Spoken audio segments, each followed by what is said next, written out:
So ఇది నేరం రుజువైతే 9 సంవత్సరాలు జైలు శిక్ష అంటున్నారు. ఎలా ఉండబోతుందంటారు? అండ్ ముఖ్యంగా ఈ ఈ దోపిడీల వల్ల, ఈ అక్రమాల వల్లనే ఆవిడ చిలకలూరిపేటలో ఓడిపోయిందంటారా? ఇటు గుంటూరుకి కాకుండా చిలకలూరిపేట కాకుండా అయిపోయిందంటారా? అంటే గుంటూరుకి చిలకలూరిపేట ఎంత దూరమో, చిలకలూరిపేట గుంటూరు అంతే దూరం అంటావా? నిన్న ఆమె మాట్లాడుతూ చిలకలూరిపేటకి వడ్లపూడి ఎంత దూరమో, వడ్లపూడికి చిలకలూరిపేట అంతే దూరం అంటూ కృష్ణదేవరాయలని బెదిరిస్తూ మాట్లాడటం, ఆయన భూముల గురించి మాట్లాడటం. ఇవాళ వాళ్ళు స్పష్టంగా చెప్తున్నారు ఏంటి, మా భూములు మేము గవర్నమెంట్ నుంచి తీసుకున్న భూములు కావవి, మేము వేలంలో కొనుక్కున్నటువంటి భూములు. ఇప్పుడు లావు రత్తయ్య కుటుంబానికి, ఆ తర్వాత మర్రి రాజశేఖర్ కుటుంబానికి ఆ ప్రాంతంలో ఏ విలువ ఉందో అందరికీ తెలుసు. ఇవాళ రజని మరి ఆమెకు ఎటువంటి విలువ ఉందో ప్రజల ముందు ఇవాళ 5 ఏళ్లలోనే పగిలిపోయింది కదా, ఒక గాలి బుడగలాగా ఆమె జీవితం. మనం ఇందాక అనుకున్నది అదే ఏంటి, ఒక మంచి ఎపిసోడ్, ఒక మంచి సినిమా తీయచ్చు అంటుంది అనమాట ఆమె స్టోరీని. ఏం సినిమా అసలు, ఆమె నడుస్తుంటే ఇందాక ఏదో సోషల్ మీడియాలో చూసే ఏదో వీడియో, మెట్లెక్కుతుంటే వెనకాల మహానటి అనే ఆరా వస్తుంది. అంటే మహానటి సినిమాలో కీర్తి సురేష్ తీసేసి ఈమెను పెడితే పోయేది. అదేదో అంటారు ఏమని, సావిత్రి, ఆయన ఎవరో డైరెక్టరు, నాకు కంటి నుండి 2 చుక్కలే రావాలన్నాడంట. అట్లాగే అదే కంటి నుంచి 2 చుక్కలు వచ్చినాయి అంట ఆమెకి. ఎవరు, సావిత్రి. మరి సురేష్ కూడా, కీర్తి సురేష్ కూడా చేసినట్టుంది. ఈమె అసలు కంటి నుంచి కాదు, కను బొమ్మల నుంచి తెప్పించేటట్టుంది ఏది చుక్కల్ని. ఇవాళ రజని ఎందుకని సానుభూతికి నోచుకోలేకుండా పోయింది? ఇంకా రజని అని కాదు, పోసాని కృష్ణమురళి, వల్లభనేని వంశీ, లేకపోతే ఆ బోరగడ్డ అనిల్, లేకపోతే ఆవిడ వర్ర రవీంద్రారెడ్డి, కొడాలి నాని. ఇప్పుడు జగన్మోహన్ రెడ్డి ఈ రత్నాలు లాంటి నాయకులను వదిలాడు ఏది జనం మీదకి. ఇవాళ వీళ్ళకింత జైళ్ల పాలవుతున్నా, కేసుల్లో చిక్కుకుంటున్నా, అరెస్ట్ అవుతున్నా ఎందుకని సానుభూతి రావటం లేదంటే వీళ్ళు చేసిన నేరాలు, ఘోరాలు, అక్రమ వసూళ్ళు. ఇప్పుడు అసలు ఈ రజని వైద్య ఆరోగ్య శాఖ మంత్రిగా ఆమె చేసిన అవినీతి కుంభకోణాలపైన విచారణ జరిపించాలి ఈ ఆరోగ్య మంత్రి సత్యకుమార్, ముఖ్యమంత్రి చంద్రబాబు. ఎందుకంటే వీళ్ళు మెడికల్ సీట్లు అమ్ముకున్నారని, పీజీ సీట్లు, అదో పెద్ద స్కామ్. 650 కోట్లు అంట. 152 మెడికల్ పీజీ సీట్లు, ఒక్కొక్క సీటు 5 కోట్లకు అమ్మేశారని.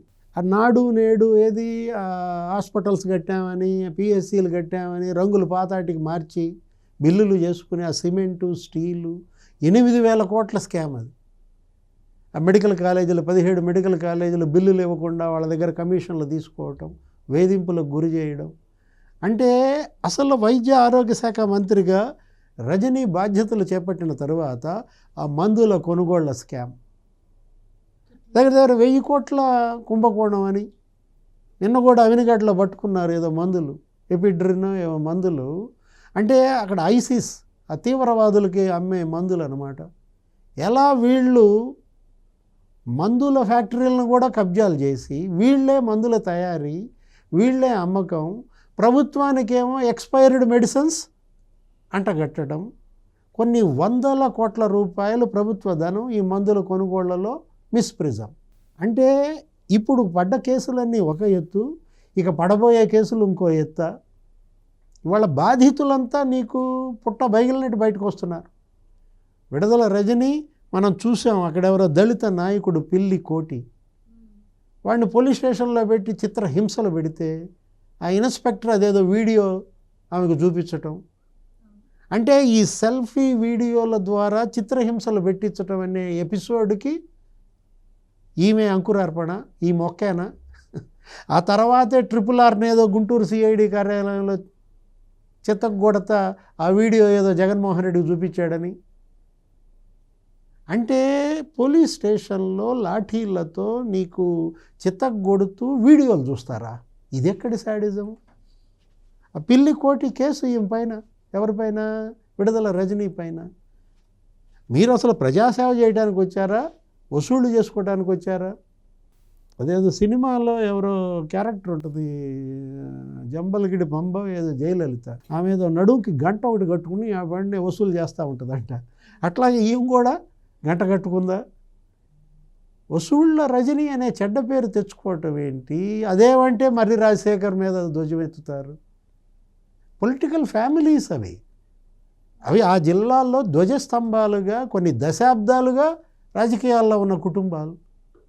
వాళ్ళు నచ్చరు జగన్మోహన్ రెడ్డికి. వసూళ్ళు చేసేవాళ్ళు బాగా నచ్చుతారు. ఏం ఇవాళ జైలు, అరెస్టులు, కేసులు చేసుకున్న వాళ్ళకి చేసుకున్నంత Mahadeva. Please subscribe to Leo news for more videos.